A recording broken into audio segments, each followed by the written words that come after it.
Growing up in Atlanta, Ken Carson was always surrounded by music, often finding himself in rooms with artists like Young Thug and even Travis Scott. Ken pretty much had front row seats to the rap industry early on, but despite his connections, Ken didn't ride anyone else's wave. Instead, he built his own style, developing a distinct sound with his own producers and evolving it with every single album. Whether it be rapping on EDM-inspired rage beats or dark distorted grunge beats that many describe as sounding as just noise, here is the evolution of Ken Carson. Before Ken started officially making music, he was always in and around the music scene. Growing up in Atlanta, often called a hip-hop center of gravity, from a young age, Ken was hanging out with the likes of Travis Scott, Young Thug, and Playboi Carti. Oh, Luxury Taste? Yeah.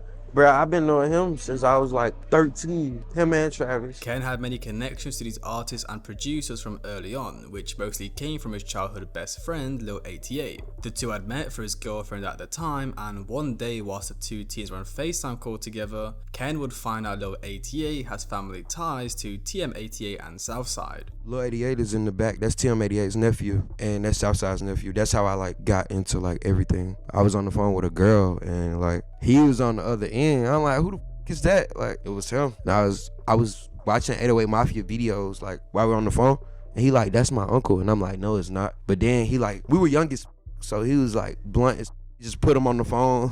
And I was like, yo, I'm trying to come over there and work. At 15, Ken started to go to the studio with Lil 88 to TM88 studio, but he skipped so many school days that he was eventually sent to a military academy. His stay was supposed to be 6 months, but he was kicked out after 2 for sneaking in a phone and calling girls. A real player. And his connections to 808 Mafia allowed him to befriend superstars the likes of Young Thug, who enjoyed Ken's presence so much he even allowed him to stay over at his crib alone and bring him to his insane studio sessions. With him always being in and around music and in studios, Ken had started recording music on the low, just for himself really, until TM88 and Southside told him to play them something one day, where they were shocked and ended up signing him to the 808 Mafia collective. I used to be the one making music, but not even on no serious. Just on some like having something to do when they ain't doing nothing. But it was fun to me. I was playing some music one day, and then Southside and TM was like, who the is that? I'm like, they're me. They like, hell nah, play it again. And that's when I knew, like, if they my shit, I knew the world would my shit. Which really leads us into Ken Carson's first era, Boy Barbie, which funnily enough, if you didn't know, is how he got his name, as the male character from Barbie is called Kenneth Carson, and with Ken's first name being Kenyatta, it kinda fits. And since we're on the topic of names, fun fact, unlike now, he used to have a $sign in his name. Ken Carson came from my name, Ken. So the Barbie doll, Ken Carson. Barbie boyfriend. He just got a hard lifestyle. I just want to live like him. Now, Ken was originally releasing music since around 2017 on SoundCloud. However, all of that is unfortunately deleted and completely lost due to his angry girlfriend removing it all from the website. And really the earliest official release we got from Ken before his debut EP was Fold. Ken was originally going to release Boy Barbie in the March of 2019 under his label at the time, 808 Mafia, and his connection to the Atlanta-based producer collective would explain why the original tease tracklist to the tape had production from legends such as TM88, Weezy, and Richie Soof, which Ken teased on Twitter. However, this never ended up dropping, because instead he ended up meeting and signing to one of the biggest and most influential artists of the new generation, Playboi Carti. Well, actually, I'm kinda lying, because the two have actually known each other since Ken was literally a kid. He would first meet Carti at a studio session with Southside, but he wouldn't see him again until years later down the line at a show in LA, where Ken would end up getting kicked out the venue for fighting. But luckily for him, Carti had recognized him and got him a wristband so he would be allowed back in, and the two would then again reunite around 2019 and 2020, where Ken would play him a couple songs, and by the third one, Carti wanted to sign him to his Opium label. I'm not gonna lie, Carti told me he wanted to sign me before I was even like on my third song. I played him like one song and like showed him my Instagram, and he was like, bro, I want to sign you. The project would officially end up dropping on the 12th of May in 2020, and instead of having senior 808 Mafia members, as previously stated, the project would instead feature production credits from upcoming 808 Mafia producer Lil 88, alongside more notable names such as Richie Soof and DJ Moon. who are both well recognized Atlanta-based producers. And even with this being his first project, Ken still managed to get some solid features from Lil Yachty and British artist Lancey Foe, who at one point in time was also rumoured to be signing to Opium. On this tape, we would hear Ken test out a lot of different sounds, whether it be rapping with heavy auto-tune over spacey beats such as Gold Medal, or something more aggressive and raw such as Mosh Pit and Geeked Up. No one really knew the direction Ken was taken. However, he did give fans a large taste of sounds in such a small project. But as Ken said himself in his interview with OGM, this project was really just so he has something to his name, as of course since his girlfriend had deleted all his music, he was now a rapper with no music out. Ken had even stated how one of the songs Geeked Up was from 2017 and was one of the first songs he had recorded in a studio. It's called Geeked Up, but it's old as hell though.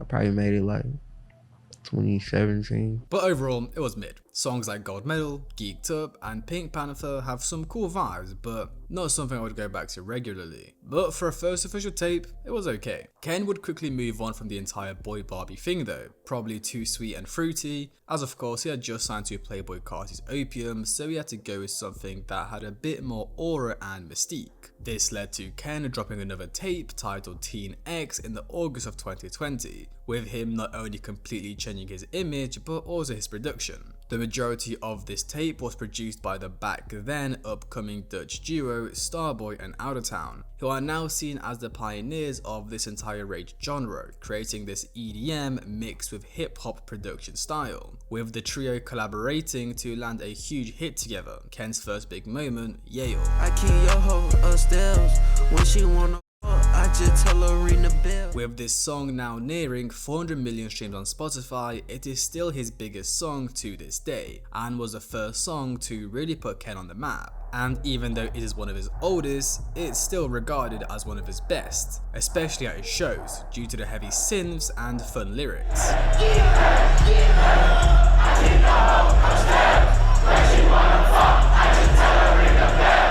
This connection to these two producers is probably one of the most important of Ken's career, as they have produced pretty much every single one of his biggest songs to date, and still continue to produce for him 5 years down the line, completely shifting and influencing his sound every time. I mean, we saw how great the jump from Boy Barbie to Teen X was. Without them, I'm not sure what Ken would really be rapping on. Starboy had made some shit that sounded like some.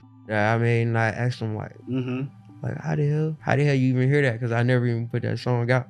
He was like, I've been following that shit, dude, and I fuck with him ever since that day. I talk to him every day on FaceTime. Like That's crazy. him and Out of Town, those two. I'm on the phone with them in a group FaceTime call all day, every day. It seemed like Ken was really perfecting two sounds at once, a psyched out mellow style or an aggressive rage approach, which was not only inspired from Ken's substance heavy party lifestyle, but also one of his idols, the Florida rapper XXXTentacion, known for his aggressive rapping on songs such as Look At Me. To me, X was like a big energy, bro, because it's like, I feel like a rebel. Like, I'm not really with everything that the average person's with, or like, I'm not thinking like the average motherfucker. That's why I feel so much. After Teen X, Ken had originally announced that he was going to drop Boy Barbie 2, a follow-up to his debut tape, but this never ended up happening.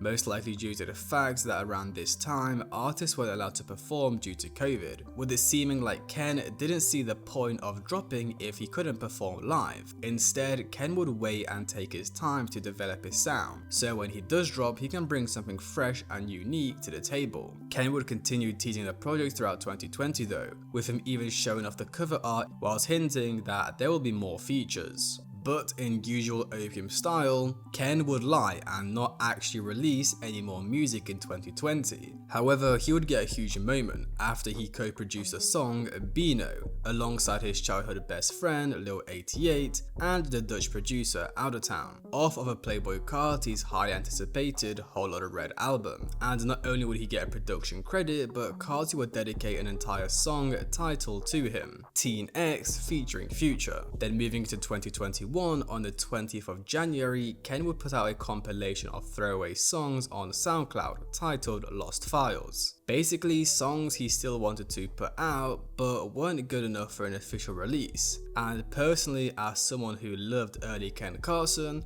this wasn't really it. These were total throwaways to me. I would say out of the 6 tracks that dropped, the only real solid one was Opium. And even though these were surprisingly bad, the next week Ken would release probably one of his best early pieces of music, as on the 31st of January of 2021, Ken would drop Teen X Relapsed, the deluxe to the original Teen X tape, with him telling fans that this will be the last mixtape, suggesting the next project will be an official album. 6 tracks entirely solo, with the easiest way to describe this project really being Teen X Evolved. The beats were catchier, Ken sounded smoother with nicer flows, everything was just better. Again, this time he had the same selection of styles. The fun, bouncy songs such as Teen X Babe, Butterfly and Higher Shit, whilst also having songs for his shows such as Teenager Rager, with Ken notably saying in an interview around this time period that he wants people to turn on his music when they want to feel happy, which may be the inspiration behind him making this style of music and always having a big grin on his face.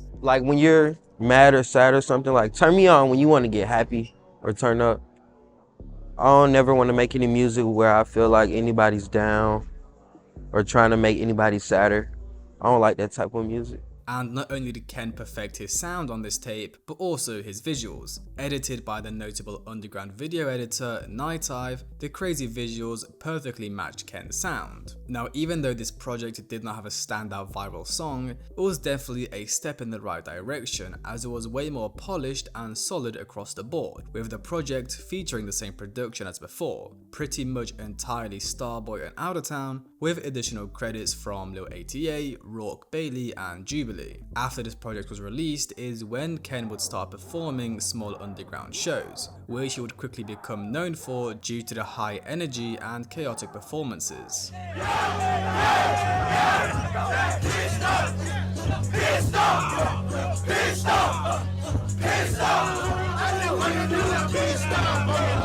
And after that, the Teen X era was officially over, and as Ken had promised, he would no longer be putting out EPs and was officially in album mode, with it looking like he was naming his debut album Project X, inspired by the iconic movie Project X. Or did the movie copy him? But before that, Ken would feed his fans with another Lost Files. Released in the July of 2021, Ken put out another handful of throwaway songs.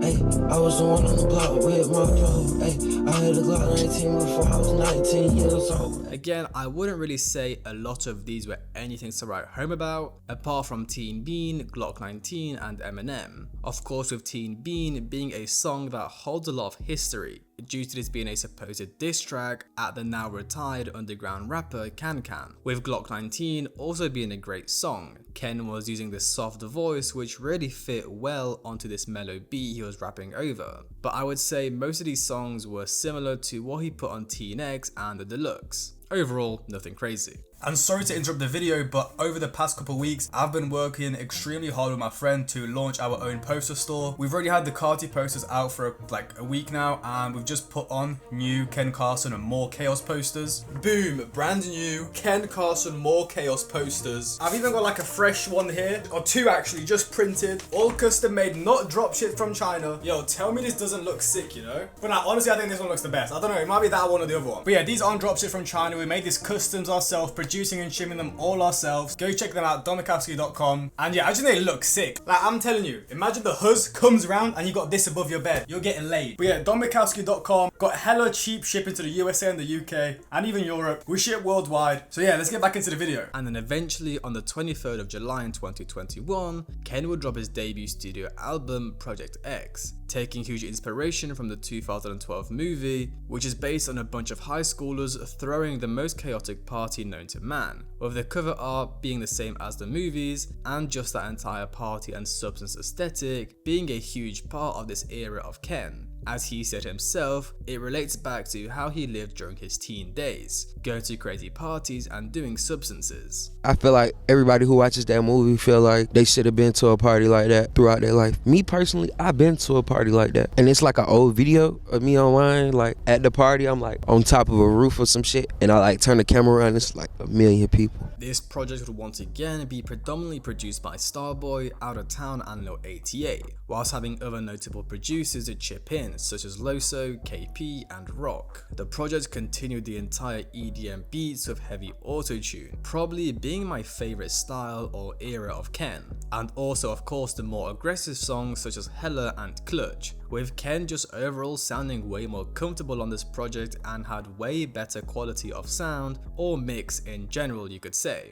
You know, on his past projects you could tell he was an underground rapper that wasn't too sure on what he was trying to accomplish, whereas on these he's just way more confident and clearer. And yeah, as I said, personally this is just like my favourite style of Ken. It's just so fun and addicting. Songs like Change, So What and Party All Day just have these bouncy mellow beats which Ken fits perfectly on, and really just put a huge smile on my face every time I listen to them. After Project X, Ken would join his label boss Playboy Carti for the King Vamp tour, where alongside Destroy Lonely, Ken would open up the shows. An amazing opportunity to show fans not only his music but also his energy, which he did perfectly at these shows, as even though many of the people there may have not known who he was, the crowd was still turned. With this video from the King Vamp tour on the 8th of November in 2021 in Los Angeles, showing kids jumping down from the seating area to storm the standing section, giving us a perspective on how much of a diehard fanbase Ken had from early on.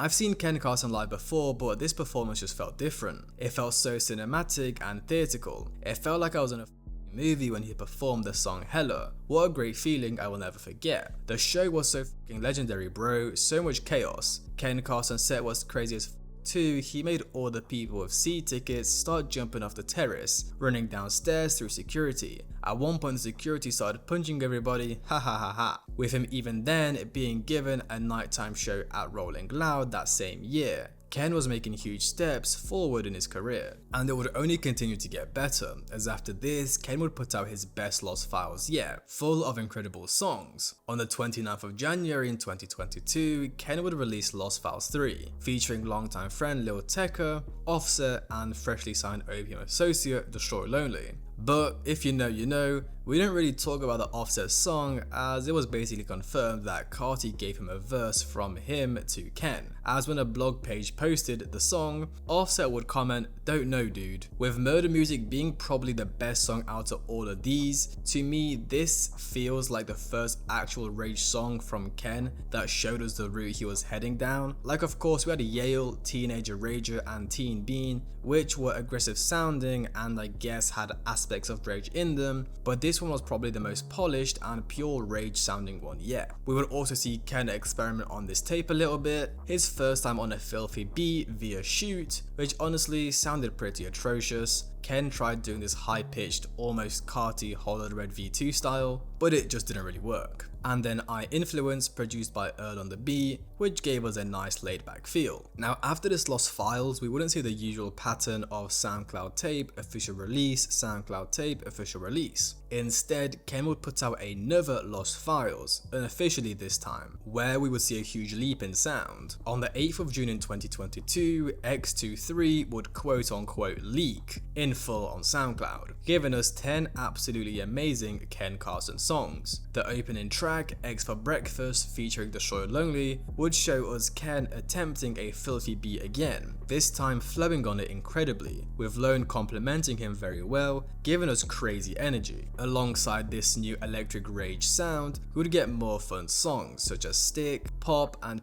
Pink, featuring Travis Scott's signee Sofago, which again are just 3 really fun, electric, bouncy songs. Even though Ken isn't saying much and is drowned in 10 layers of auto-tune, And we're not finished yet. Aquafina, produced by Dutchman Loso, Ken would give us a track where he deeply reminisces about his ex-girlfriend. Probably one of his most popular leaks to date. Is there a better Ken love song than this? Maybe I Need You? With Ken then ending off the tape with 3 more Loso produced tracks. Should have listened Lil Vamp, which samples Carti and Uzi's 2017 Wake Up Like This, and the final track Delinquent, another filthy track. Overall, a huge jump in sound from Project X and Lost Files 3, with him really moving away from the more mellow beats and heading deeper into the entire EDM rage style. Anyways, let's move on to X. Ain't no TNX no more, it's just X, bitch. Ain't no TNX no more, it's just X, bitch, Ken said on track 7 of his sophomore album, X. Ken has evolved from being the teeny tiny teen X into the big boy, just X now. Whatever that means. I don't even know if that even made sense. Which can also be seen in the cover art of the project, where he's crossing his arm into an X shape whilst flipping us off during his toddler stages. Or maybe he's like 10, I don't know. Released on the 8th of July in 2022, X gives us Ken's probably most hated on project to date. I remember when this released, people were just hating it, especially that around this time, Lone also dropped No Stylist, so people were like, oh yeah, Destroy Lonely, he's way better, more versatile, and was just like better than Ken. It was not great times being a Ken Carson fan back then. But to be fair, No Stylist was just simply that good. Anyways, whether it be due to it being repetitive or giving us 2 songs in a row with pretty much the exact same beat, new and gems,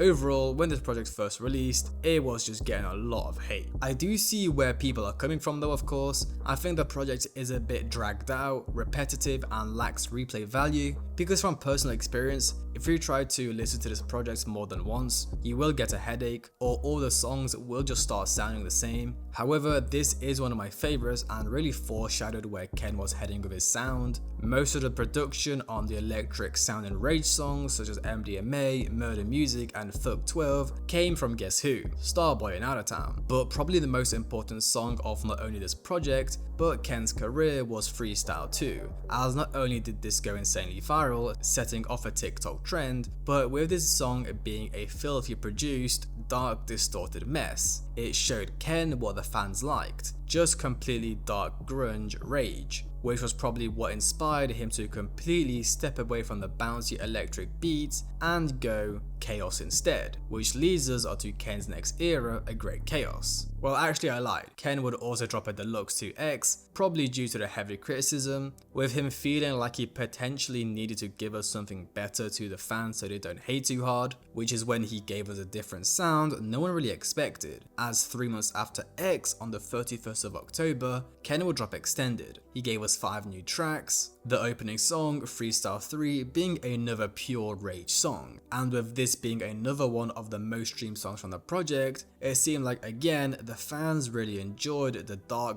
grunge rage style, with the 4 other songs being very mellow and nothing like we've gotten before, featuring production from Earl on the Beat, Bart Howe, Lucrative, Lucian, Salt, and Jonah Abraham. And with these songs being amazing, I don't really see them getting talked about very often, probably because the deluxe wasn't very anticipated, and when X released, Ken was just not very big. Like he had like 1 or 2 monthly listeners, I think, maybe even 3 monthly listeners after like Freestyle 2 blew up, considerably small compared to where he is now. The next release of music from Ken would be a Lost Files, this time Lost Files 4, where Ken would evolve his sound once again. Released on the 3rd of January of 2023, Ken would give us 8 tracks which sounded completely different from what we got on X. Instead of the usual bouncy EDM rage beats, we got more so of dark grunge beats. Well, kind of. Suicidal, Bosses, and Back from the Dead showcases that style, similar to Freestyle 2. However, the rest of the tape was songs that sounded like they would in fact fit on X.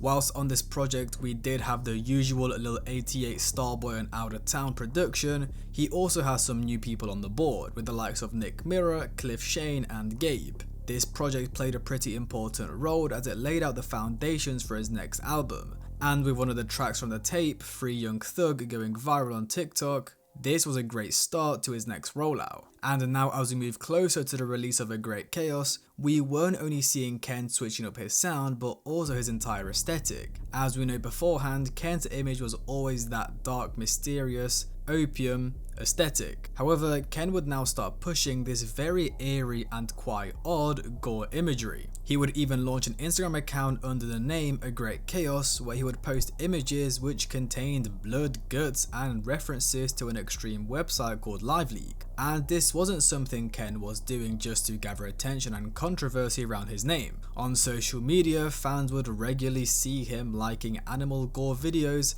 and even confirmed in an interview that's what he likes to do in his spare time. And that was really only the surface of the controversy surrounding Ken's new rebrand, as of course throughout the entire OPM label there is many references to Satan, especially with their infamous upside down cross, which in fact featured on the official album cover you see today. Ken was once even caught on body cam explaining to a police officer that it's actually the St. Peter's cross, but I think we all know that isn't true. And eventually in the October of 2023, Friday the 13th, we would see Ken deliver his most anticipated and biggest project yet, A Great Chaos, with fan grails such as Jennifer's Bodies, Paranoid and Singapore all trending on TikTok. Ken was about to go mainstream.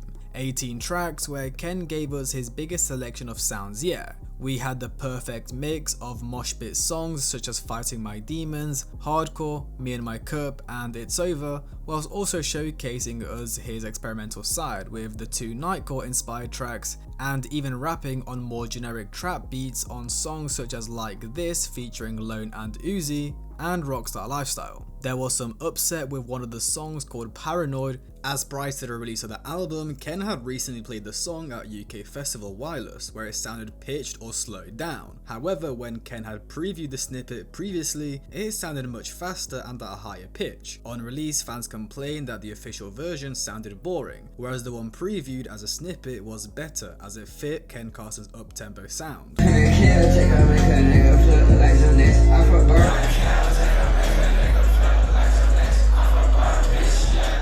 But even with this disagreement, it still ended up being one of the more popular songs on the album, simply as it was an anticipated snippet. Debuting at the number 11 position while selling almost 50,000 units in its first week, Ken somehow went viral with a sound that no one really expected to blow up this much. I mean, even Drake reposted him. Ken really developed this new grungy distorted sound out of the blue. If you compare this to the project he released a year ago, it sounded nothing alike. And again, as I mentioned earlier, how I think this all came about is all down to Freestyle 2, the only song to really blow up from X, the filthy produced distorted rage track. So Ken doubled down on what was working and it paid off. And even though he really kept the same producers on this project, Starboy, Outta Town, Lil 88, the same ones that produced Teen X in 2020, he somehow delivered a completely different style and feel, with this obviously marking Ken's best and most popular project to date.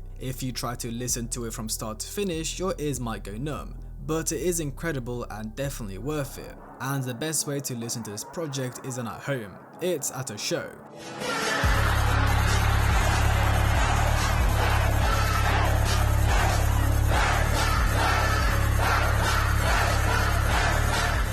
A big portion of Ken's image already was these crazy rage shows, which can be seen all the way back in 2021 when he was opening up for the Narcissist tour. But with A Great Chaos, he was able to take it to the next level. I mean, he even made Succubus, a mellow love song, which is also a distorted rage song, if that makes sense. It's amazing. I mean, Ken even spoke about how he struggles to make sad music because he's not a very emotional person. So it seems like he just figured it out in a way with his own style. I don't know if I would do it from a different name, but I definitely been like trying to tap into sad music, but I'm not a super emotional person, so it's like very hard. Like, I salute everyone who made the sad music, because it's like you walked up to the mic and you just like poured your heart out. Like, that's the craziest thing ever. It seemed like Ken had also got this inspiration to make more chaotic rage music, as he knew people would be appealed by it when they saw his shows. So A Great Chaos, it's regarded as Ken's best album by a mile,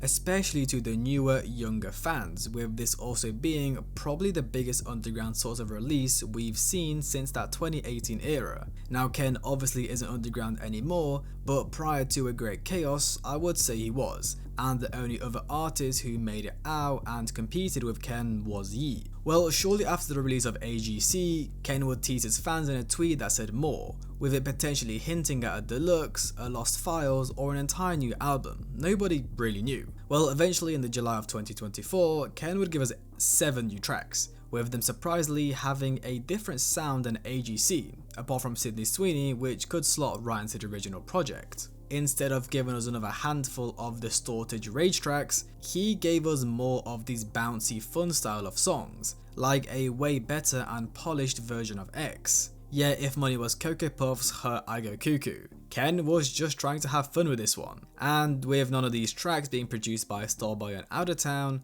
as we later would find out he had a falling out with one of the Dutchmen over religious beliefs, Ken instead had producers such as Cliff Shane, Legion, Sky and Lucian to name a few, which to me is why this deluxe sounded so different to the original album. And of course I can't cover the deluxe without mentioning Overseas, which did drop as a single before the deluxe itself, probably as it was a highly anticipated snippet and Ken knew it would perform well by itself, which it did, as it gave Ken his first Billboard charting song, debuting at the 79th position, garnering over 2 million streams in its first day. Absolutely nutty. And to me at first, I thought this deluxe was Ken trying to test out a different style, as this is what his next album will sound like. But I was completely wrong, as the next project was literally just A Great Chaos but on steroids. Anyways, I don't really see the deluxe being talked about much. I personally think it was great, and I like the fact Ken brought a less rage distorted sound. And after AGC,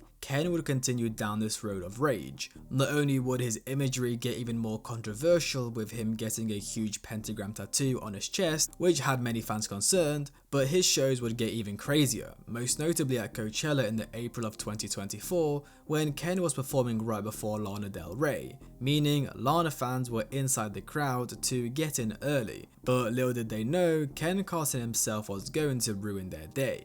You scared? You should have stayed the f home.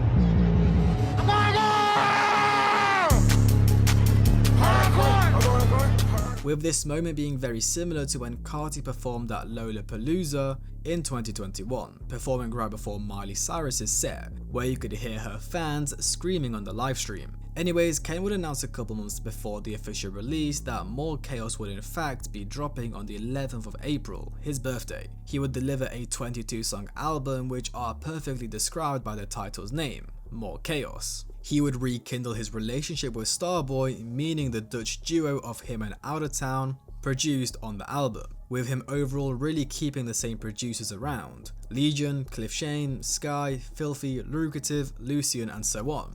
I mean, I think it was to be expected. The project is literally titled More Chaos, it's just an extension of A Great Chaos. We did get a Pierre Bourne beat on track 21 Ghoul, which was nice as them two have had issues in the past, as Pierre didn't want to work with Ken when he was up and coming, which he took personally and even said in a tweet he doesn't want to work with him. But in the end it seemed like they worked it out. But weirdly, earlier that night, Swamp Izzo, who did the shouting on Iron Music, would tweet out ha ha ha ha, which if you didn't know, he tweets when Carti is about to drop music. So of course, fans were anticipating a Carti feature on More Chaos. However, the project would drop at midnight and we got 21 tracks with no Carti. However, a short time later, another track would be added, Off the Meter, featuring his label mate Destroy Lonely and their label boss Playboi Carti, marking his first collaboration with any of the Opium artists. But the song dropping after the album's official release isn't the only weird thing about it, it's also the fact this song is around 3 years old, as you may be able to tell from Ken's softer voice and the less distorted beat, sounding like something that would slot right into Project X or even X. I also think this is really interesting because you listen to the entire album with these brand new, super distorted rage songs, then you play the last track and can instantly hear the difference, really showing us how much Ken has completely shifted his sound in such a short time. I have no idea why this song dropped. or why Carti is on it, because I think they could drop a way better, more recent track. But I think it's still amazing and one of my favorites of the album. So that is the evolution of Ken Carson, starting off as Boy Barbie and now turning into the Lord of Chaos. Quite a career change. You know, his aesthetic was like pink, Barbie, kind of like this player aesthetic, and now he's the demonic Lord of Chaos with a pentagram tatted across his chest. And that's before we even talk about the change in his music. He used to make like these bouncy, kind of like Carti Pierre inspired stuff, and now just makes distorted grunge. But it is his own sound, and it is amazing how, you know, an artist literally developed his own genre and sound. Like, it's kind of a subgenre, but you get the point. But yeah, I hope you guys enjoyed the evolution of Ken Carson. Like, subscribe, comment, have a great day. Let me know actually which one is your favorite era of Ken. I would say it's the Lost Files 3.5, I think it is, Lost Files 3.5, with like Eggs for Breakfast, that song with Sofago, Aquafina. I think that has to be my favorite. But yeah, let me know in the comments. Go to domikowski.com, get Carti, Ken Carson posters, more coming soon, and I'll see you guys in the next one.